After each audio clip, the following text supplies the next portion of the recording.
In today's video, I'm going to teach you how to append queries in Power BI.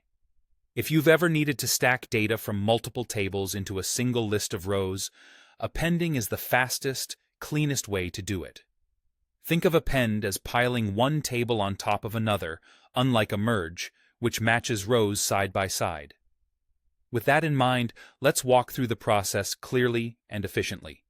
Start by launching Power BI Desktop. Once it opens, head to the Home tab along the top. From there, select Transform Data. This opens the Power Query Editor, where all the shaping and combining of your data happens before it lands in your report. Inside the Power Query Editor, stay on the Home tab in the ribbon. Look for the Combine group. In that group, you'll see an option called Append Queries with a small drop-down arrow. Click that drop-down to choose the approach that best fits your situation. Append Queries will take whatever query you currently have selected and add rows from another table directly into it. This modifies the selected query, so it's great when you're confident about overwriting the current query with the combined data. Append Queries as new creates a brand new query to hold the combined results, leaving your original tables untouched. This is the safer choice if you want to preserve your sources or compare before and after. After you choose the appendee type, a dialog appears. If you're combining two tables, select your primary table first, then pick the second table from the drop-down. If you're combining 3 or more tables, switch to the option for multiple tables.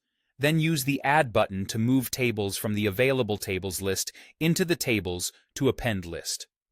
Order doesn't usually matter for appending, but make sure you include every table you need. When everything looks right, click OK. Power Query will show a preview of the combined data so you can confirm the result. This is a good moment to eyeball a few things. Do column names match across tables? Are data types consistent? And are you seeing the expected number of rows? Append aligns columns by name.